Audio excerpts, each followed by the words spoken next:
मैनपुरी में 9 करोड़ की विकास योजनाओं का लोकार्पण हुआ। आज मैनपुरी को 9 करोड़ 31 लाख की सौगात। जयवीर सिंह ने गिनाई सरकार की उपलब्धियां।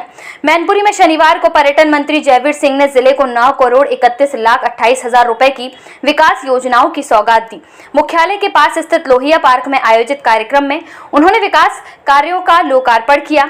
इन योजनाओं के तहत लोहिया पार्क, BSNL ऑफिस के सामने स्थित पार्क, दौलतपुर का सती माता मंदिर और टिंडौली स्थित प्राचीन श्री सिद्धेश्वर महादेव मंदिर को विकास कार्यों से जोड़ा गया।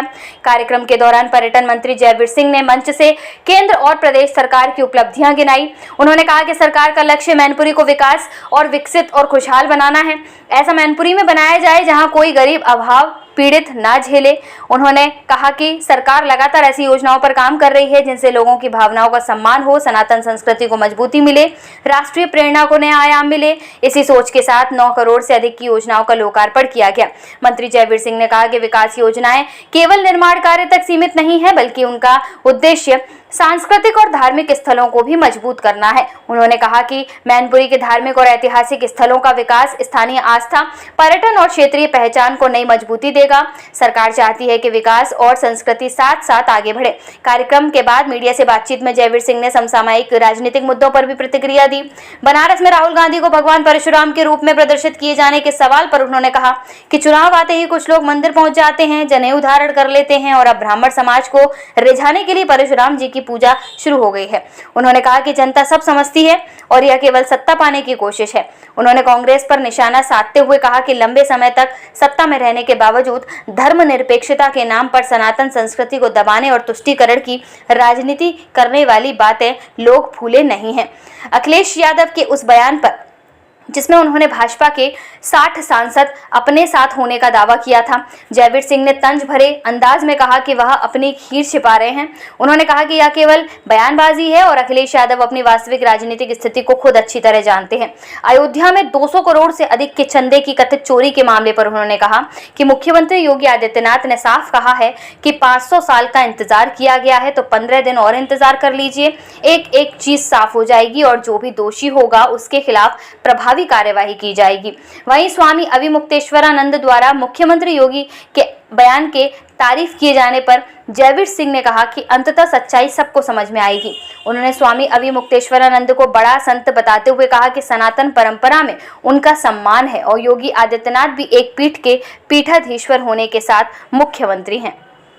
उत्तर प्रदेश है कि 17 के बाद जब आदरणीय योगी जी के नेतृत्व में भारतीय जनता पार्टी की सरकार बनती है तो न सिर्फ विकास के कार्य, न सिर्फ आस्था श्रद्धा की भावनाओं का सम्मान, न सिर्फ सत्ता के साथ योजनाओं का लाभ देने का काम किया हो या राष्ट्र के लिए समर्पित बहुत महत्वपूर्ण निर्णय जिनकी अपेक्षा लंबे समय तक आप लोग करते थे उनको पूरा करने का काम इन्हीं सालों में होता है।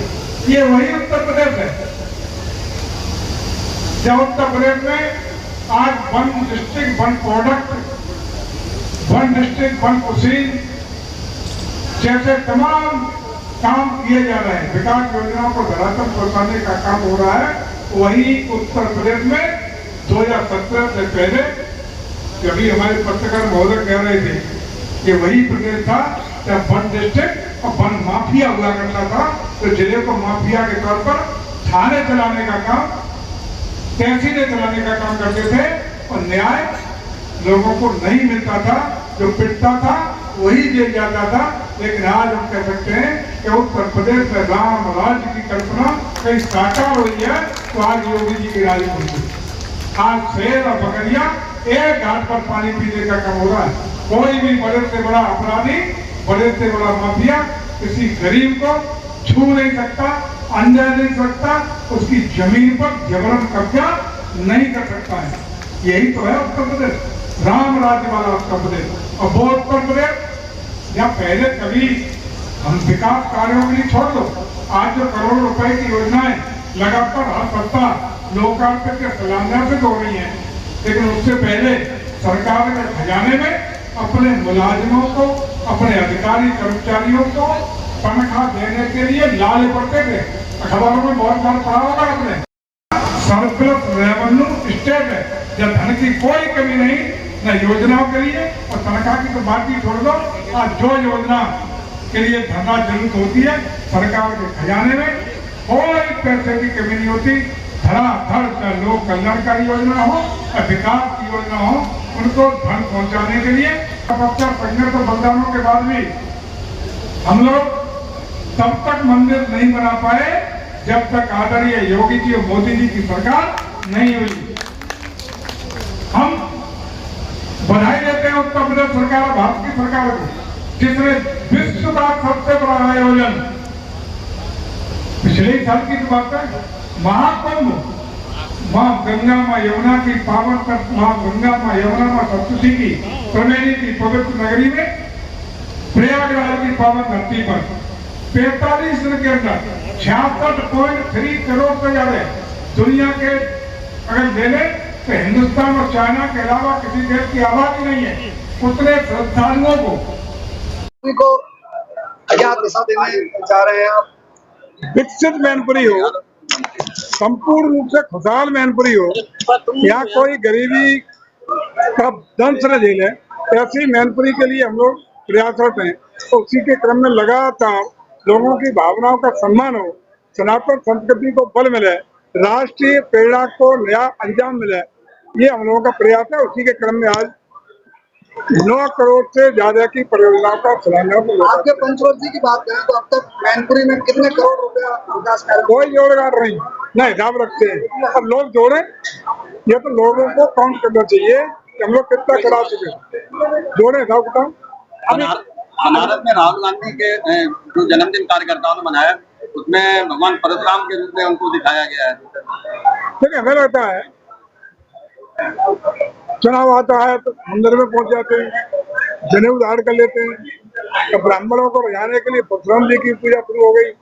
तो ये लोग सब समझते हैं कि स्टंटबाजी केवल सत्ता पाने के लिए, अन्यथा लंबे समय तक कांग्रेस सत्ता में रही, लेकिन धर्मनिरपेक्षता के नाम पर सनातन के साथ सनातन संस्कृति को दबाने के लिए, कुचलने के लिए जो तुष्टीकरण किया गया, वो अब तक लोग भूले नहीं।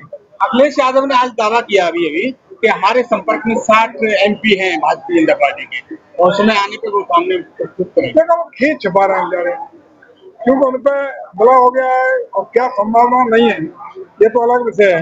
लेकिन अब खींच छुपाने के लिए इस तरह की बयानबाजी कर रहे हैं। लेकिन अखिलेश जी आंतरिक स्थिति अपने दिल से मंदिर जानते हैं।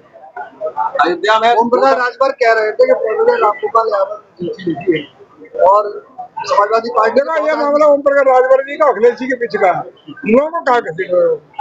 अयोध्या में 200 करोड़ से अधिक मतलब चंदा चोरी का मामला सामने आया, लेकिन अभी तक उसमें देखिए, FIR दर्ज नहीं की। कल माननीय मुख्यमंत्री ने स्पष्ट कहा है कि 500 साल आपने इंतजार किया है, 15 दिन का हमें समय दो, एक एक चीज, दूध का दूध, पानी का पानी हो जाएगा। स्पष्ट रूप से जो भी होगा वो क्लियर सामने हो जाएगा। अपेक्षित यदि कुछ होगा तो प्रभावी कार्रवाई भी सुनिश्चित होगी। शंकराचार्य मुक्तेश्वरानंद ने मुख्यमंत्री योगी जी की इसी बयान की काफी तारीफ की है, जब तक अभी तक वैसे वो नेता उनके देखिए, हमें लगता है कंतोगत्ता उन्हें सच्चाई समझ में आएगी। निश्चित रूप से वो भी एक बड़े संत हैं, एक पीठ के बड़े महंत हैं, जिसकी हमारे हिंदू समाज में सनातन में बड़ा सम्मान है, और योगी जी भी एक पीठ के पीठाधीश्वर हैं, बाद में मुख्यमंत्री। अखिलेश यादव ने एक ट्वीट किया है जिसमें कहा कि भाजपा की जो शुरुआत है वो अयोध्या से ही हुई थी और ये सच्चे साबित हुई और इनकी राजनीति का अंत भी अयोध्या ही हुई। कहा कि फिर बेचारे अखिलेश जी को प्रधान कब से रहते हैं, चीज रखा